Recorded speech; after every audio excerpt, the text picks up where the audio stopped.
Friends, welcome to देश matters. आशा करता हूँ खबर आप लोगों ने सुन ली होगी कि डोनाल्ड ट्रंप अभी अभी अपने social media platform truth social media platform पर आते हैं और एक खबर पोस्ट करते हैं, एक इमेज पोस्ट करते हैं जिसमें वो एक AK-47 कैरी किया हुआ है उन्होंने, और पीछे के एरिया में बॉम्बार्डिंग्स हो रही है। उसमें वो लिखते हैं that Donald Trump is not more a nice guy.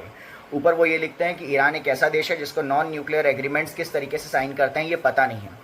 Donald Trump Iran को ये मैसेज पहुंचाना चाह रहे हैं कि अगर जल्द से जल्द ईरान ने नॉन न्यूक्लियर एग्रीमेंट साइन नहीं किया तो अगेन वही डोनाल्ड ट्रंप के बोल वचन्स, जिसमें डोनाल्ड ट्रंप क्या करेंगे, ईरान को नेस्तनाबूद कर देने की बात कर रहे हैं, ईरान को बॉम्बार्ड कर देने की बात कर रहे हैं, ईरान की कारपेट बॉम्बिंग करने की बात कर दे रहे हैं, ईरान को नक्शे से गायब कर देने की बात कर रहे हैं। साथ ही साथ डोनाल्ड ट्रंप ने यह भी कहा है कि अगर ईरान सुधरा नहीं तो स्ट्रेट ऑफ हॉर्मुज पर जो US मिलिट्री ने ब्लॉकेड लगा के रखा हुआ है, इस ब्लॉकेड को वो और कई महीनों तक एक्सटेंड कर देंगे। US जब इस ब्लॉकेड को एक्सटेंड करेगा तो इसके विश्व पर बहुत नेगेटिव इम्पैक्ट पड़ेंगे। ऑयल के प्राइस कंटिन्यूस शूट अप होते जाएंगे, इन्फ्लेशन बढ़ते जाएगा। अभी राइट नाउ जो खबरें आ रही हैं उसके अकॉर्डिंग तो ये है कि ऑयल जो है वो अप्रॉक्सीमेटली $100 पर बैरल पहुंच चुका है। साथ ही साथ जो क्रूड ऑयल है या जो ब्लेंड ऑयल है ये तो $117 पर बैरल जा चुका है। अब इस चीज़ को हमको समझना पड़ेगा कि अगर इन्फ्लेशन बढ़ता गया तो ये इंडियन इकोनॉमी, वर्ल्ड इकोनॉमी सबके लिए खतरनाक हो जाएगा। डोनाल्ड ट्रंप को इस बात को समझना पड़ेगा कि उनके डिसीजन से पूरा वर्ल्ड बहुत बैडली इफेक्ट हो रहा है। साथ ही साथ ये बात भी निकल करके सामने आ रही थी कि हमारे में ये चिंता थी हमारे देश में भी कि बाद में कहीं इंडियन गवर्नमेंट भी ऑयल के प्राइसेस को बढ़ा मत दे। क्यों? क्योंकि कुछ लोगों का ये कहना था कि अभी जो ऑयल प्राइसेस हमारे यहाँ नहीं बढ़े हैं उसका बहुत बड़ा रीज़न बंगाल इलेक्शन था। पर इंडियन गवर्नमेंट ने ये कहा है कि बंगाल इलेक्शन होने के बाद भी इंडियन गवर्नमेंट किसी भी इस तरीके के प्रपोजल के ऊपर विचार नहीं कर रही जिसमें ऑयल के प्राइसेस को बढ़ाया जाए।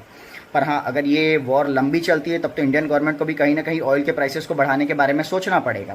क्योंकि अभी हम देखें तो चाहे US की बात करें, चाहे यूरोपियन यूनियन की बात करें, चाहे चाइना की बात करें, हर जगह ऑयल के प्राइसेस शूट अप हुए हैं। साथ ही साथ दूसरी खबर निकल करके ये भी सामने आ रही है कि US के जो वॉर मिनिस्टर है वहाँ पर डिफेंस मिनिस्टर नहीं होता, वहाँ अब युद्ध मंत्रालय होता है, रक्षा मंत्रालय नहीं होता।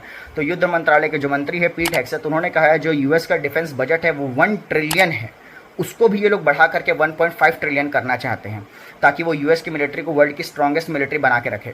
ये बात समझनी पड़ेगी कि जब US अपना मिलिट्री बजट बढ़ाएगा तो उसका देखा देखी चाइना भी अपना मिलिट्री बजट बढ़ाने का देखेगा, रशिया भी मिलिट्री बजट बढ़ाएगा, इंडिया भी मिलिट्री बजट बढ़ाएगा। जब हर देश अपने मिलिट्री बजट बढ़ाएंगे तो ऑटोमेटिक स्वाभाविक सी बात है कि दूसरा देश इससे अपने आप को असुरक्षित महसूस करेगा और फिर यही चीज़ आगे ले जाकर के एक मिसअंडरस्टैंडिंग क्रिएट कर देती है जिससे दोनों देशों के बीच में युद्ध जैसी स्थिति आ जाती है और फिर आगे जो परिणाम आता है ये किसी के लिए भी लाभकारी नहीं होता है।